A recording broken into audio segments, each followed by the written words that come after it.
Thank you for selecting Lakeland products. As a leader in the tube fabricating industry for over 40 years, Lakeland Products has a long-established reputation of quality, dependability, and versatility. In this video, you'll see tube bending equipment capable of meeting a variety of needs in the low to medium volume production markets. This is the Model 624 tube bender.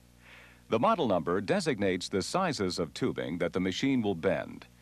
The Model 624 is capable of bending 6 or 3/8 inch through 24 or 1.5 inch annealed soft copper, standard steel, stainless steel, or aluminum tubing. Bending with the Model 624 requires the base machine, a combination slide block, a combination clamp block, and the desired radius block. The Model 624 is one of the tube benders in our line that will do opposite or S-type bends. To operate the Model 624, there are 6 basic steps. Step 1. We've selected a size 8 or 1/2 inch OD annealed tube. Annealing is a process that softens the tube to make bending easier and also reduces the amount of spring back after the bending process. Mark the tube where the bend is to start with a pencil or other marking pen. Do not cut into the tube surface in any way, as this will form a weak spot in the tube. Step 2. Select the proper radius block. The radius block is determined by the tube OD and the desired bend radius. The bend radius is always measured from the center line of the tube to the center line of the radius block. In this case, we're using a size 8 or 1/2 inch tube bent to a 1.5 inch radius. The tube size and the bend radius are stamped on the top of each for easy identification. Each radius block has a notch cut into it. This notch is the 0-degree mark, or where the bend will start. Slide the radius block over the drive pins of the clamp arm and slide arm with a 0-degree notch facing the vise clamping mechanisms and the bend radius facing away from the operator. Step 3. Select the proper groove in the combination clamp block to suit the OD of the tube.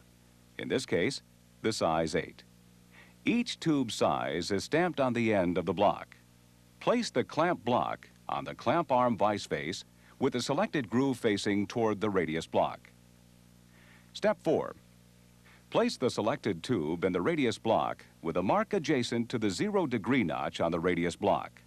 Slide the clamp block up against the tube by lifting the clamp arm speed screw up out of the speed nut and pushing forward until the clamp block engages the tube.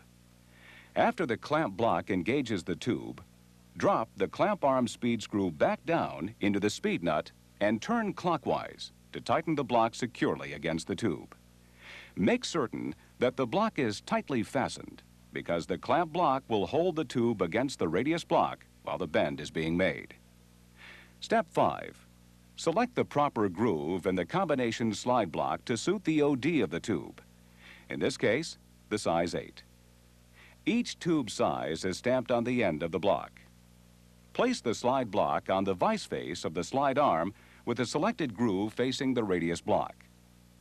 Slide the block up against the tube by lifting the slide arm speed screw up out of the speed nut and pushing forward until the slide block engages the tube. Drop the slide arm speed screw back down into the speed nut and turn clockwise until the slide block rests snugly against the tube. Do not over-tighten. The slide block must slide along and support the OD of the tube during the bending process. Step 6. Align the hex head handle with a hex on the drive shaft and push in to engage the two. The clamp arm will swing out away from the machine during the bending. Turn the handle clockwise and watch the bend radius scale to make sure that the desired bend angle has been achieved. Bend an additional 3 to 5 degrees to allow for spring back of annealed tubing. If tubing is used that has not been annealed, allow for more spring back. After the bending process has been completed, disengage the handle. Loosen the slide arm, then lift the slide arm speed screw up and out of the speed nut and pull back.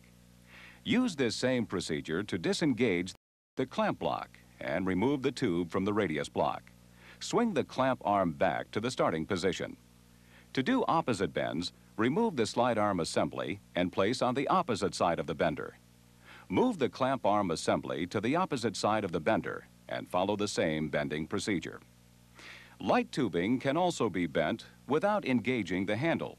Simply insert a 1/2 inch pipe threaded rod into the back of the clamp arm and pull the arm away from the machine to do the bending. In addition to Lakeland's 624 bender, a number of accessories are available to make tube bending even easier. A selection of mandrels, flared end radius blocks, a bender table, and a bend angle indexing gauge are readily available for use with all bender machines.